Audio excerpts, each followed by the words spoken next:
Good morning. I've been asked to speak to you in a similar vein to the excellent talk we had from Mohammed on the first day, and I'm going to try to introduce some of the urgency of our work right now and with some reflections from South Sudan, where I've been most recently. And I'll also touch briefly on some other experience I've had in other countries. I'll start by talking about who we are in South Sudan. We're a team of 294 staff. That's a lot of professional expertise, but when you add our 140 partners with whom we work, that becomes a force of several thousand people working for children's rights. Of those staff, we have 215 South Sudanese staff and 78 international staff. Some of you may have heard that in July last year, we had a bit of a crisis in Juba, and the country office became sort of inaccessible for a little while, and for that reason, we decided to decentralize our management to the rest of our field offices in South Sudan. So we've moved some of our management posts from Juba to our 10 field offices that we have throughout the country. South Sudan is a very fragile operating environment. Rule of law has more or less broken down since 2013, and in 2016 there was a further deterioration. I'm sorry to say that South Sudan also has the highest casualty rate for humanitarian workers, and since 2013 we've lost 189 colleagues. Most recently, about a month ago, we got a call from one of our child protection partners. They were finally off on the road to a small town in the east of the country to set up a branch of the program that we support to reintegrate former child soldiers. We got a phone call an hour later, and their convoy had been ambushed and all 6 staff were killed.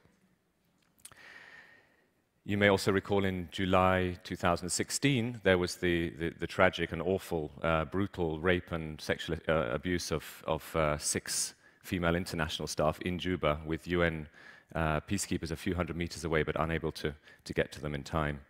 And if I can switch countries for a second, in Somalia in 2015, in Garowe, in Puntland, we lost 4 colleagues, UNICEF staff, when a suicide bomber stepped on the bus that was taking them to work and blew himself up. When I was in Yemen, we had a colleague who was in the course of duty, was on the way to the airport, and he was kidnapped. And I had the very painful task of having to update the family from time to time on the situation, the negotiations around his release. Unfortunately, he was released 13 months later, safe and sound, and he's still working for UNICEF. And we all still work for UNICEF, and I'm quite convinced that we should be working for UNICEF. We're doing the right work in the right way. Let me talk a little bit more about South Sudan. It's the newest country in the world. It became independent in 2011. The government imploded or fell in on itself in 2013 and have been fighting. They split into 2 factions, have been fighting ever since 2013. There was a fragile peace agreement ongoing until about July 2016, and then that fell apart as well. So the country is sort of characterized by fragmented warfare. The child statistics in South Sudan are absolutely staggering. We have 1.8 million children out of school. We've got 17,000 children in armed groups. We've had massive population movement as the conflict moves around the country. And for example, we had 200,000 people have sought refuge with the UN in protected sites. And 1.6 million South Sudanese have crossed the border into Uganda and other countries, and we've got almost 2 million displaced people, many of whom have been displaced multiple times. During the course of such population movement, you get children separated from their families, and we've registered 14,000 children who are separated from their families. There's 1 million children who are malnourished, a quarter of whom severely so, and if you're severely malnourished, you have a likelihood 9 times higher of dying of something as simple as diarrhea. But we have a good, robust program. We are going to, for example, there's just a few statistics. We're going to this year reunite 4,500 children with their families. We're going to provide basic play therapy kind of psychosocial support for 700,000 children. We'll be treating 200,000 severely acutely malnourished children, vaccinating more than 1 million children against killer diseases like measles. We'll be getting 300,000 children into school, and we'll be providing safe water for 800,000 people.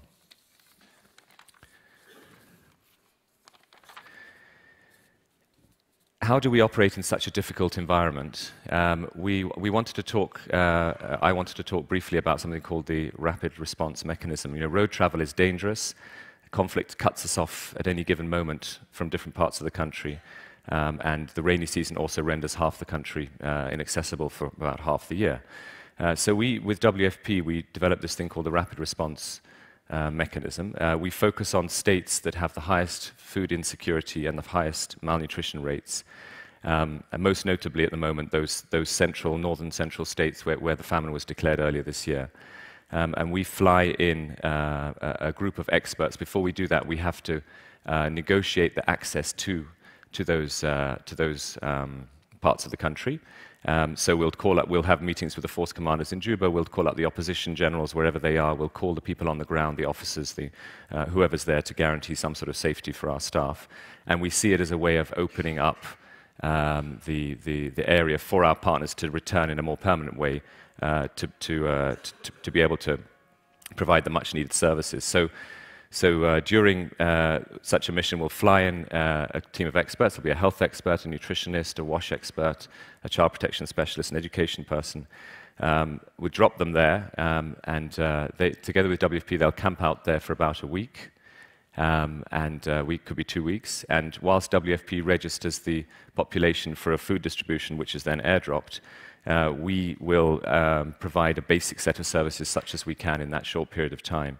So we'll set up a temporary health center, and we'll do health screening. We'll provide vaccinations if needed. We'll do nutrition screening and provide nutritional support again if needed.